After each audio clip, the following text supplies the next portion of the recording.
That's how it started. The slow click of the latch as my brother walked out of my mother's house, leaving me standing there in the silence, holding a letter that wasn't meant for me. I remember the dust floating in the air that afternoon, caught in a beam of light from the kitchen window.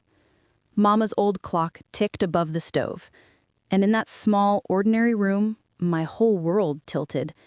I stood there for a long time, staring at that envelope with my name written on it in my mother's handwriting. Soft, slanted, and familiar. Inside was the truth I had never wanted to know. But I'm getting ahead of myself. You see, betrayal doesn't come crashing through your door. It seeps in, quietly, softly, like rain through a cracked window. And by the time you notice, everything inside is already soaked. Before all that, life was simple. I lived in a small town in Georgia, about 2 hours from where I grew up. I worked as a nurse at the local clinic, long shifts but steady pay, and I liked feeling useful. My mornings began the same way. Coffee brewing, radio low, the sound of my neighbor's rooster crowing a little too early. My mother, Ruth, still lived in the old family home, about 20 minutes away. The paint on the porch was peeling and the wind whistled through the screen door, but that place held everything. Birthdays, Sunday dinners, laughter echoing through the walls. After Daddy passed, Mama stayed strong. She always said, "Grace isn't the absence of pain, baby. It's how you walk through it."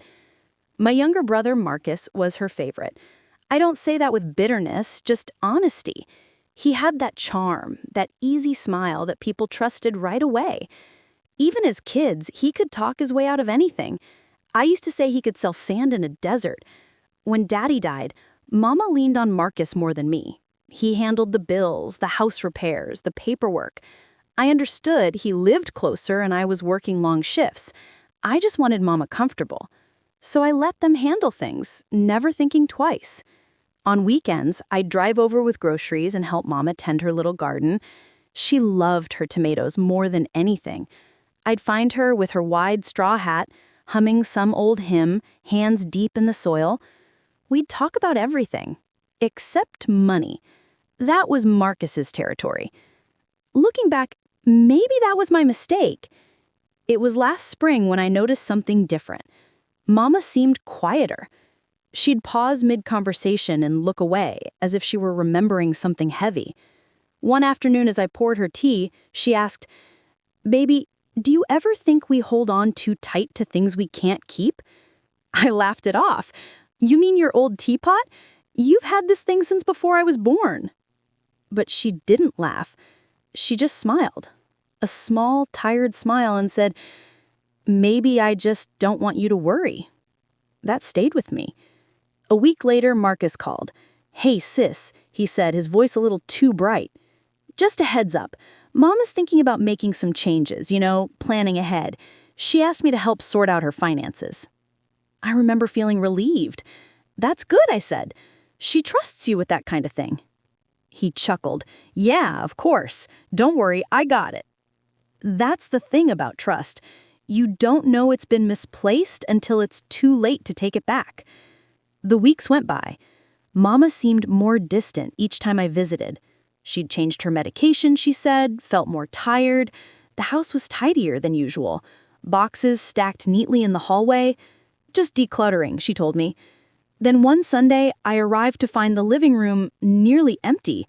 The family photos, the old quilt over the sofa, gone. I froze at the doorway. "Mama, what's going on?" "Oh, Marcus helped me clear out some old things. He said it's time to make things easier for when—" She trailed off, her spoon trembling slightly. "When what, Mama?" She shook her head. "Never mind. Let's eat before it gets cold." That's when I started to feel it. That quiet hum of unease in my chest. I tried to brush it off, told myself Marcus knew what he was doing. He was her baby after all. Maybe he just wanted to help. But small things kept nagging at me. Her electricity bill was late, though Marcus promised he'd handled it. I caught him once taking calls outside, whispering, "No, she doesn't know yet." And when I asked what it was about, he smiled. "Just business, sis, don't worry." Then one day, I stopped by after work and found a strange car in the driveway.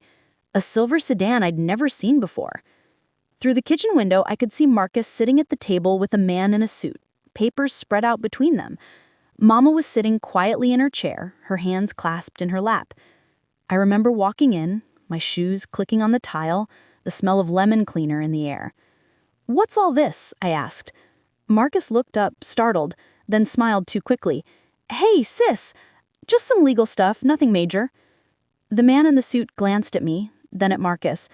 "We can finish this later," he murmured, collecting the papers. When they left, I turned to Mama. "What's going on?" She hesitated, then said softly, "Marcus is helping me sort the deed to the house, just in case something happens to me." I frowned. "You're not sick, Mama." "No, but it's time to think ahead." I wanted to argue, but she looked so fragile sitting there, her eyes glassy with something I couldn't name, so I swallowed my words. That night, I couldn't sleep. Every time I closed my eyes, I saw that man's briefcase, the way Mama's hands trembled when she signed the papers. Something wasn't right. And deep down, I already knew. I just didn't want to face it yet. 2 weeks passed before I saw Marcus again. He stopped answering my calls, said he was busy with work. Mama, meanwhile, seemed to shrink a little more each day. Her eyes carried that foggy look of someone who's halfway between worry and surrender. One afternoon, I stopped by unannounced, bringing her favorite lemon cake from the bakery in town. The house was quiet, too quiet. Usually, Mama kept the radio on, humming gospel songs under her breath. But that day, the only sound was the faint ticking of that old clock above the stove. "Mama?" I called out. She was in the living room, sitting with a folder open on her lap. When she saw me, she quickly closed it, slipping it under a cushion like a child caught with candy before dinner. "Hey, baby," she said, forcing a smile. "You didn't tell me you were coming." I put the cake down and sat beside her. "You okay?" "Of course. Just tired." Her hand was cold when I took it. "Mama, what's in that folder?" She looked away. "Just some documents. Marcus said he'd handle it." I wanted to push, but I could feel her pulling away, retreating somewhere deep inside herself. So, instead, I smiled, cut a slice of cake, and tried to make small talk. But my mind was spinning. That folder haunted me all evening. I couldn't shake the image of her hiding it, her voice trembling just slightly when she said his name. The next day, I called the clinic and took a day off. I told myself I'd stop by the county office just to make sure everything was fine with the house paperwork. Mama had always been so careful with that place. Daddy built it with his own hands. When the clerk pulled up the records, I felt my stomach drop. "Yes," she said, squinting at her computer. "The deed was recently transferred. Looks like a joint ownership now. Ruth Daniels and Marcus Daniels." I froze. "Joint ownership? When did that happen?" 2 weeks ago." She clicked something on her screen. "Looks like your mother signed it over voluntarily. Marcus's name is on the mortgage release, too." My mouth dried. "Mortgage release? But there wasn't a mortgage," I stammered. The clerk shrugged. "Well, there is now." I left the office in a haze. The sun was too bright, the air too thick. I sat in my car and stared at the steering wheel, my hand shaking. Marcus had taken a loan against Mama's house. Our house. I didn't want to believe it, not yet. I told myself there had to be an explanation. Maybe he'd convinced her it was for renovations or some kind of financial strategy. Marcus could make anything sound reasonable. That evening, I drove straight to his place. He lived on the nicer side of town. Newer houses, neatly trimmed lawns. His truck was in the driveway, gleaming like he'd just washed it. He opened the door, surprised. "Well, look who's here. What's going on, sis?" "We need to talk." I pushed past him. He sighed, rubbing the back of his neck. "This about Mama's house?" I turned sharply.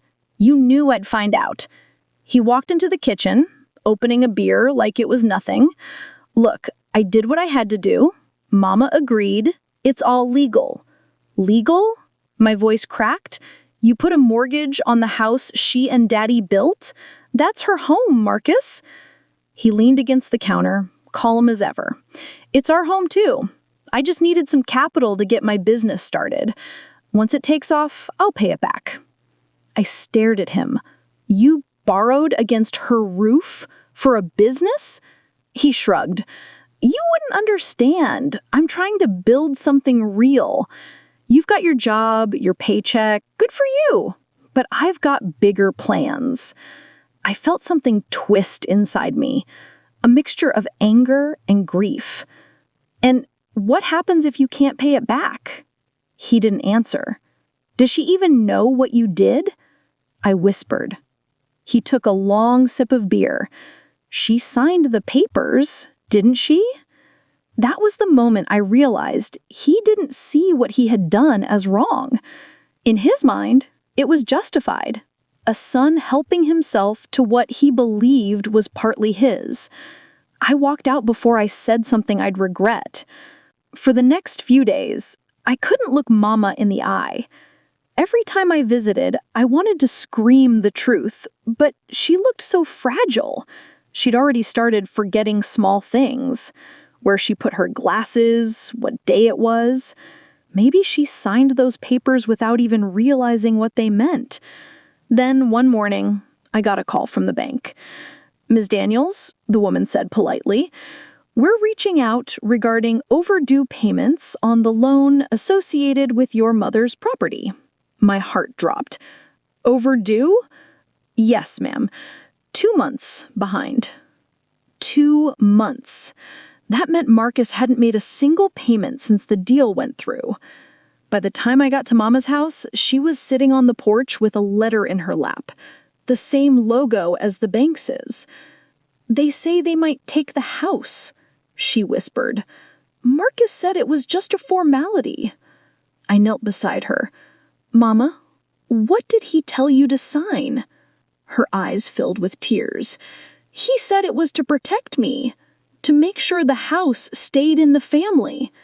I took the letter from her trembling hands and pressed it against my chest. The paper was soft, but it felt like it was cutting straight through me. In that moment, something inside me hardened. They had tried to break her. My brother, the boy Mama once rocked to sleep, the one Daddy had called his pride. And in doing so, he had broken something in me too. But I wasn't about to finish the job. I stood up, brushed the tears off my cheeks, and said quietly, "Mama, I'm going to fix this." That night, I sat at my kitchen table with every piece of paperwork I could find. Thank letters, deeds, statements. I highlighted dates, circled amounts, made notes in the margins.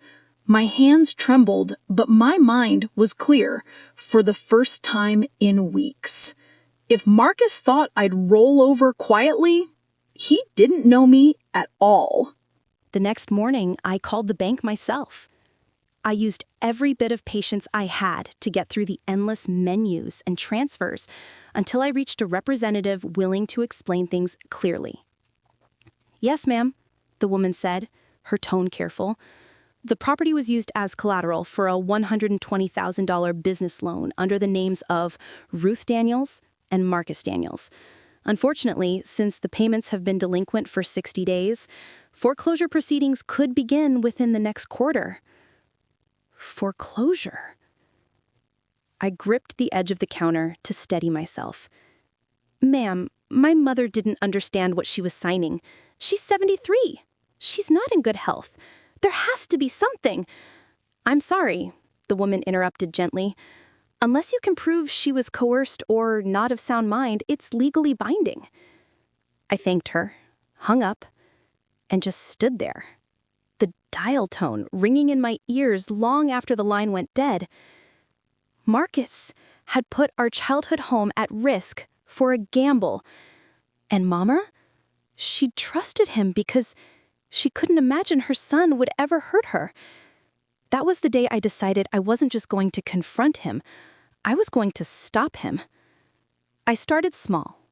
I called a lawyer in town, Mrs. Green. She'd known our family for years. Her voice softened when I explained.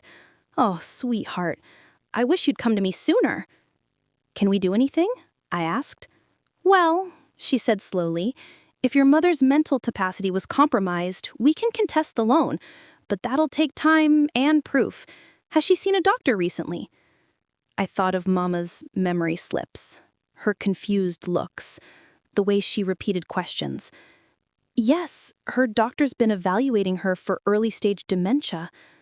"That helps," Mrs. Green said. "Gather every document you can. I'll start drafting a motion to freeze any further action on the property until we can review the medical records." It was a glimmer of hope. A thin one, but enough to breathe again. That night, I drove to Mama's house. The sun was dipping low. The sky streaked orange and pink. I found her in the kitchen, folding napkins slowly, as if her hands had forgotten what to do. "Mama," I said softly, sitting beside her, "I talked to a lawyer. She's going to help us." She nodded faintly. "I told Marcus I didn't understand those papers. He said he'd take care of it." Her voice cracked. "I thought I raised him better than that. You did. You did everything right." She looked at me then, eyes watery and distant. "I can't lose this house, baby. Your daddy built it for us." I took her hand. "You won't. I promise you." The next day, I met Marcus at a diner off Route 14. Neutral ground. I wanted witnesses. People nearby in case things went bad. He walked in wearing a new jacket, gold watch glinting under the fluorescent lights. He slid into the booth, smirking. "You look serious. What's this about?" I didn't bother with small talk.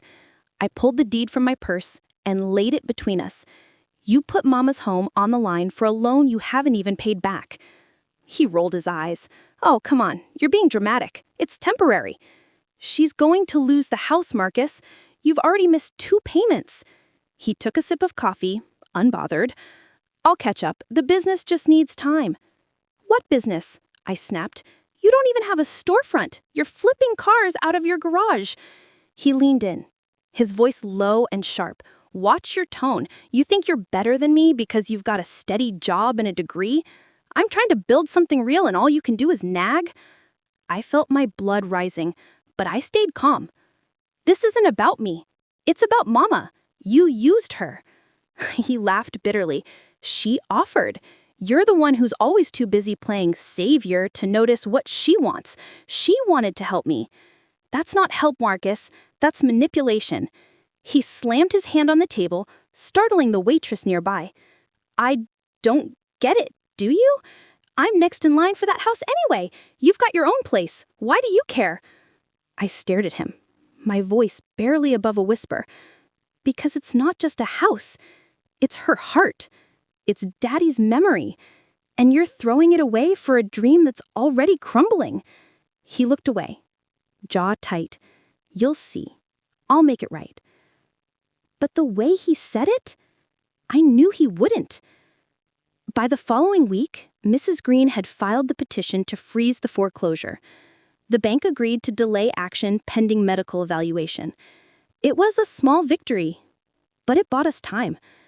I focused on caring for Mama, her doctor's visits, her medications, keeping her calm. But every time I saw that empty space where Daddy's old recliner used to be, I felt the weight of what Marcus had done. Then, one morning, the mail arrived. Thick envelopes, stamped urgent. Inside were notices addressed to Marcus from creditors, collection agencies, even an auto parts supplier. He was in deeper trouble than I thought. I called him, heart pounding. "What now?" He answered, sounding annoyed. "They're coming after you. These letters. What did you do with the money?" A pause. Then a quiet laugh. "It's gone. The market turned. Bad investment." "Marcus!" He cut me off. "Don't call me again unless it's about Mama's funeral." The line went dead. I stood there, staring at my reflection in the window. For a long time, I didn't move. The morning light filtered through the curtains, soft and golden, and I thought about how betrayal doesn't just steal from your bank account. It steals from your soul. 2 nights later, Mama's neighbor, Mrs. Price, called me. "Sweetheart," she whispered, "I saw Marcus's truck outside your mama's place late last night. He was carrying boxes. Looked like he was taking things out." My stomach clenched. "What time?" "Around 11. He was gone by midnight."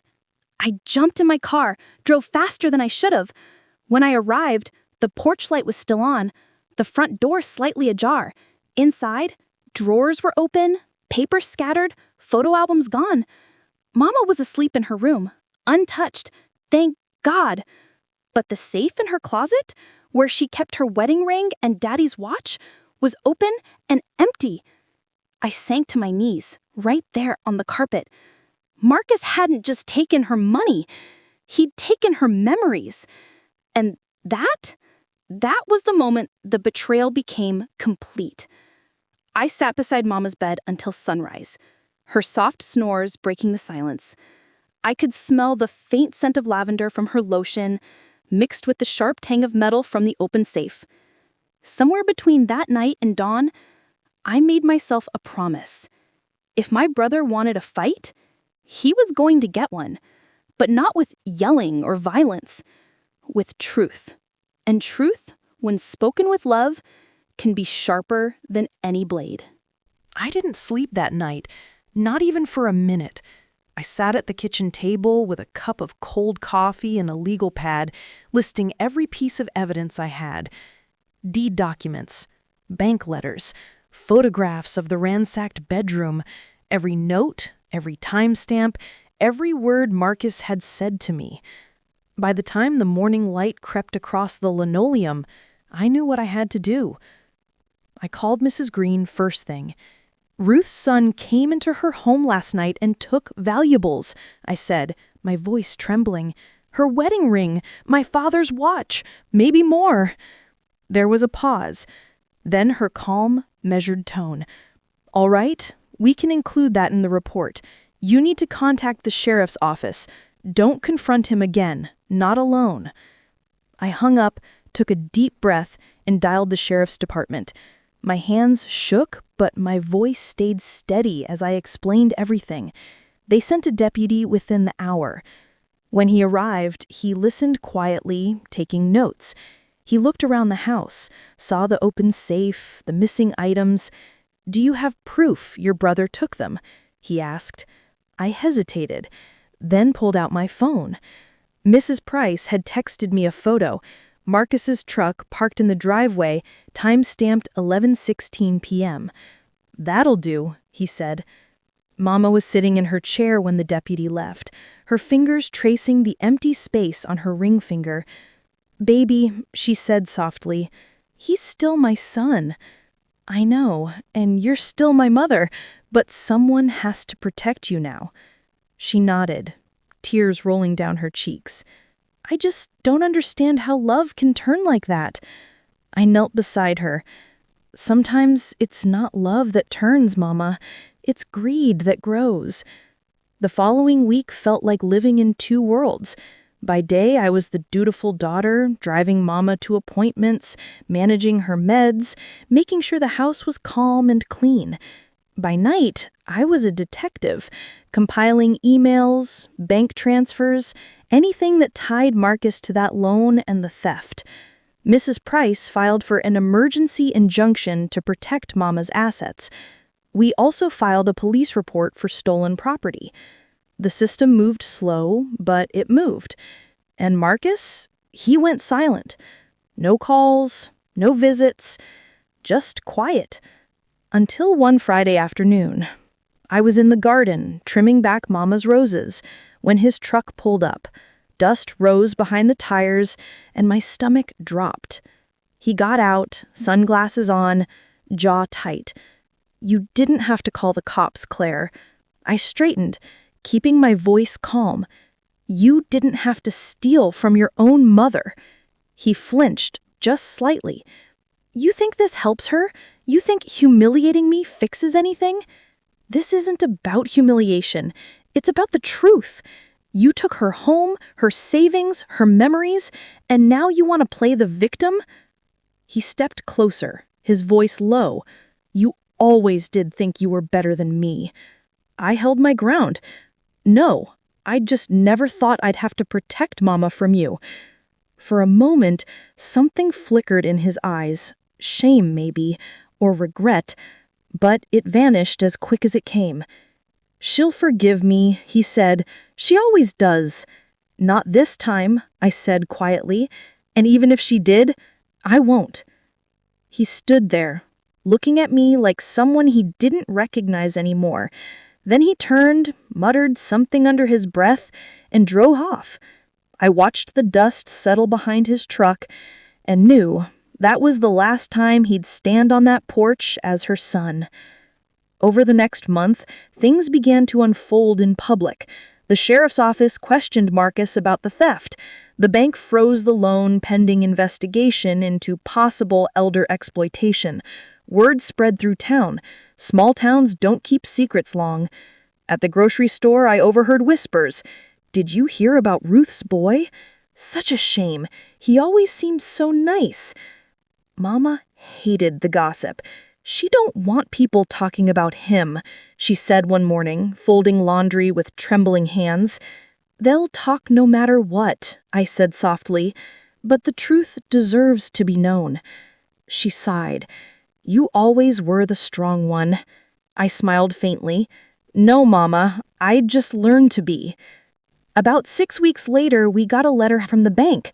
The foreclosure was officially halted. The property title was returned solely to Mama's name. I read the letter aloud to her at the kitchen table. She cried. Real, quiet tears that came from somewhere deep. "Your daddy would have been proud of you," she said. I squeezed her hand.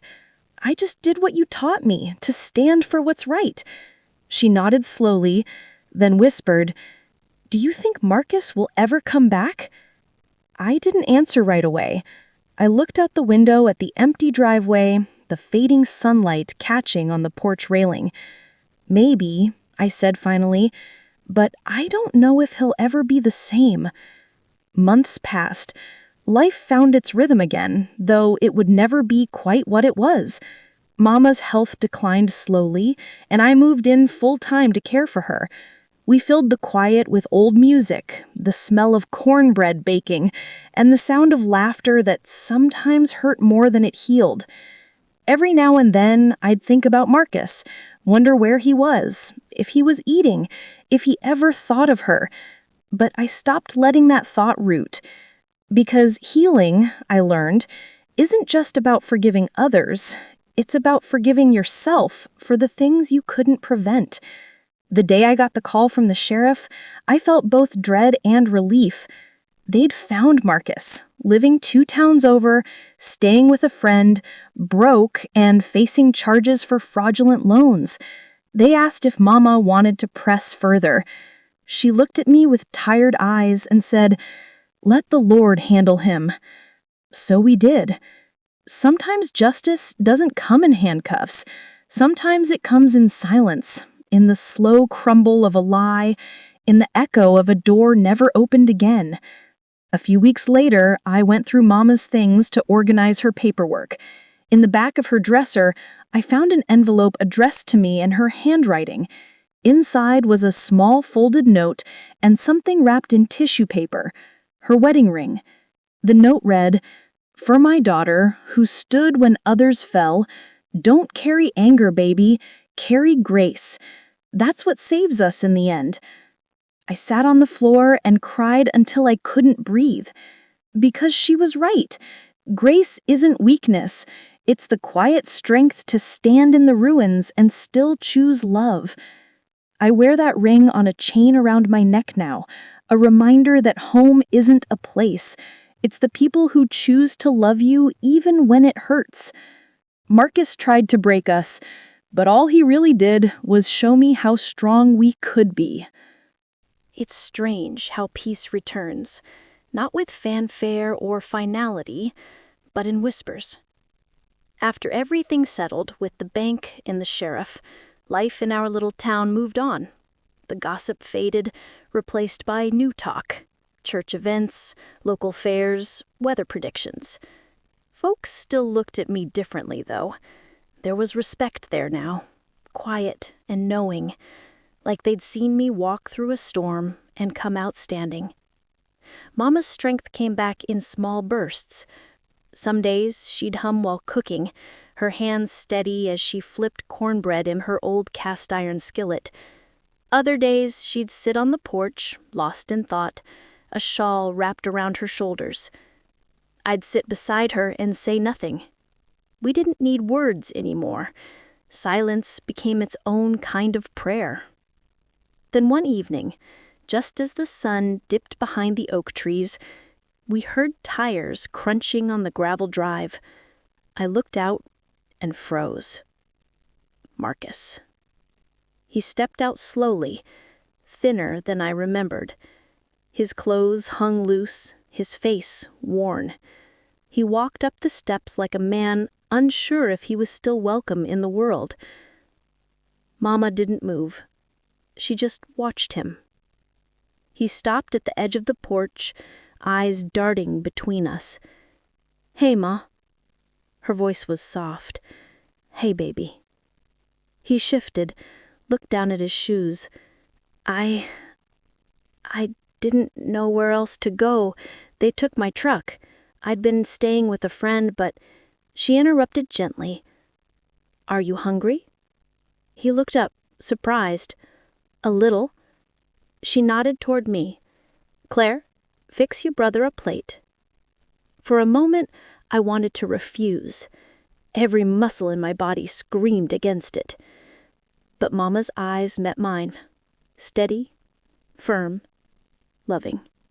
So I turned, walked into the kitchen, and warmed the leftovers. He sat at the table like a stranger, his hands trembling as he picked at the food. No one spoke. The only sound was the ticking clock and the scrape of his fork. Finally, he whispered, "I messed up, Ma." She nodded. "Yes, you did." "I never meant for it to go this far. I just wanted to make something of myself. I thought if I could prove I wasn't a failure, you'd be proud." Mama reached across the table, placed her frail hand over his. "Baby, you were already enough. You didn't have to prove anything."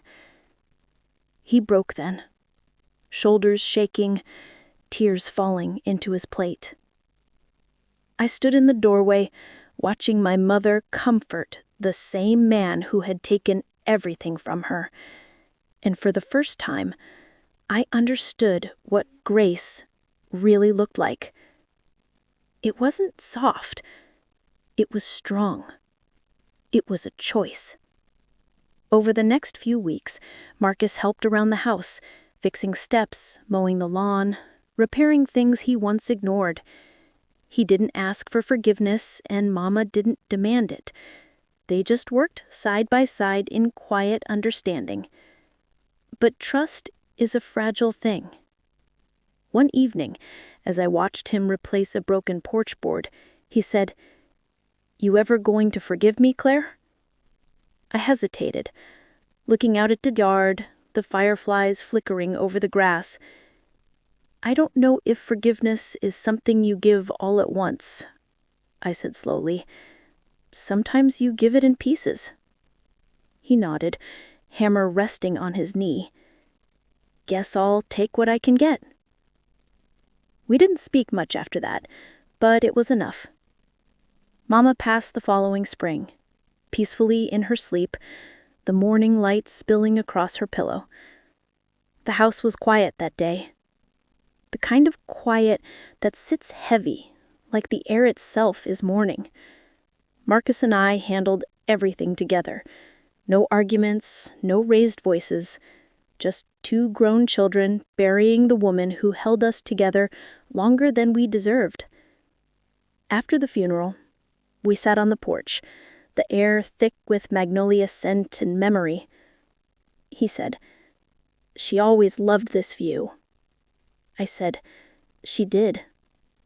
He looked at me, eyes red-rimmed. "I know I can't fix what I did, but I want to try to be better." I believed him, not because he deserved it, but because Mama would have wanted me to. "Then start with yourself. Learn to live honest." He nodded. "I will." And for the first time in a long time, I believed he might. In the months that followed, I kept the house just as Mama left it. Her Bible on the coffee table, her apron hanging on the back of the pantry door. I found comfort in the small things, the creak of the floorboards, the smell of lemon polish, the way sunlight danced across the kitchen walls each morning. Sometimes I'd hear Marcus's name in town, folks saying he'd found steady work at the hardware store, that he kept to himself, paid his debts. He never moved far, just a few miles down the road. He came by on Sundays sometimes, brought flowers for the porch.